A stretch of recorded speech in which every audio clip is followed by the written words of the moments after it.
Todo mundo acha que a vida intelectual é para poucos. Por isso resolvi fazer essa série de vídeos sobre o livro A Vida Intelectual do Sert Langes, onde o autor nos ensina que a vida intelectual não é uma vida para pessoas isoladas, para uma pequena parte da população. Todos nós temos dentro de nós uma vocação intelectual. Só que alguns possuem uma vocação intelectual maior e outros menor. Alguns são chamados a dedicar a sua vida toda ao trabalho intelectual, outros a outras atividades. Mas a vida intelectual envolve todas as atividades da nossa vida, porque o estudo ele deve ser algo prático. Então, para adquirirmos uma perfeição prática, precisamos adquirir perfeições intelectuais. Então, o intelectual, ele é primeiramente, segundo Sert Langes, um consagrado. É alguém que dedica todo o seu trabalho intelectual à sua vida. Então, toda a sua vida baseia-se em buscar o conhecimento da verdade e principalmente para o desenvolvimento do próprio espírito. E para isso é preciso dedicação. O intelectual é aquele que possui a virtude da dedicação, a virtude que Santo Tomás chamava também de estudiosidade, que é a virtude que nos ajuda a perseverar nos estudos e também a dar ordem aos estudos. Então, ele precisa se doar para a verdade, ser escravo da verdade. Somente sendo escravo da verdade, se doando à verdade, é que a verdade se doa a nós. Então, o intelectual deve usar sua vocação, se dedicar aos estudos com todo o seu tempo e todo o seu coração. Toda a sua vida deve ser uma vida dedicada à intelectualidade. Tanto diante dos livros, como na vida prática. Por isso que Sert Langes nos diz que nós devemos querer o que quer a verdade. Ou seja, a nossa vontade deve ser conduzida por esse sentimento de verdade. A verdade deve guiar a nossa vontade. E ele nos diz que quando nós não temos experiência, o que nós devemos fazer? Aprender com aqueles que possuem a experiência. Ele diz que o gênio é uma longa paciência organizada e inteligente. Ou seja, a vida intelectual exige paciência, organização.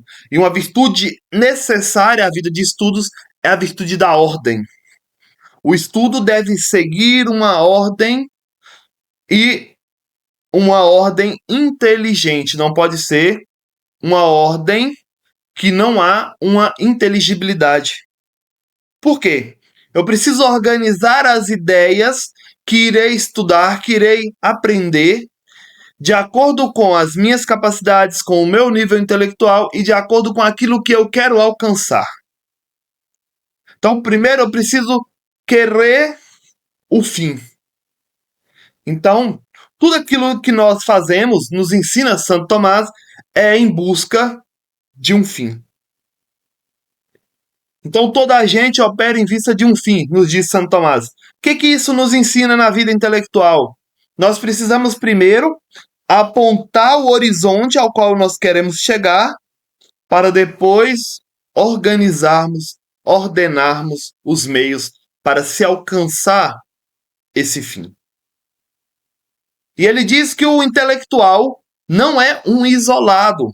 O intelectual é alguém que participa da vida prática. Não é um alienado que fica lá no mundo das ideias, achando que é superior ao mundo.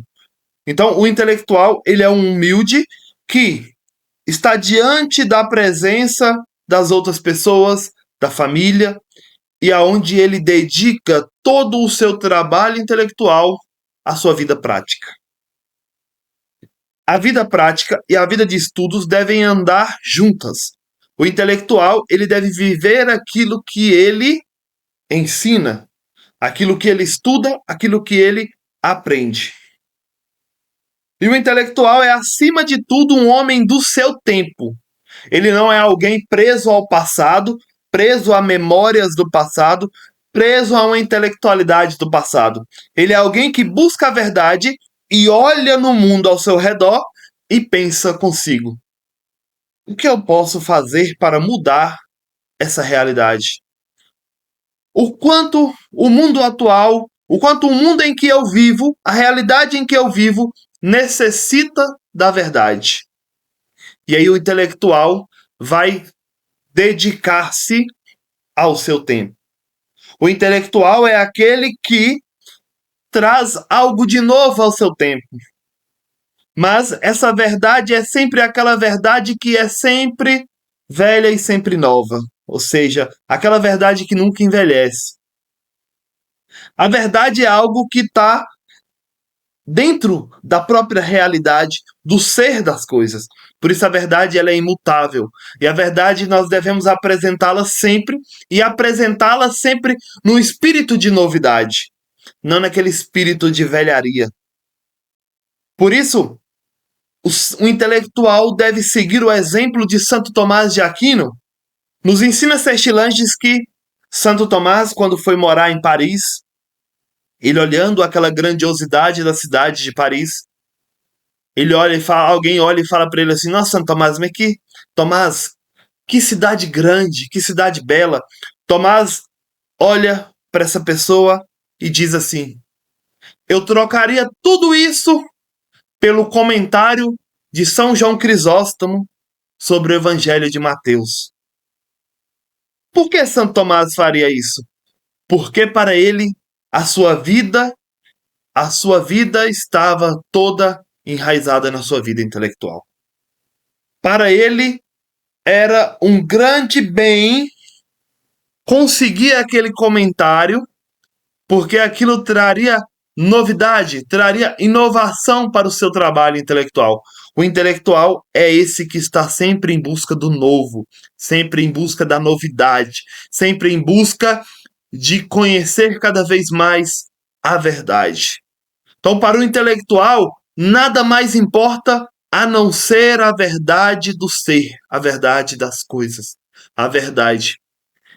O intelectual também precisa, acima de tudo, manter os pés firmes em Deus.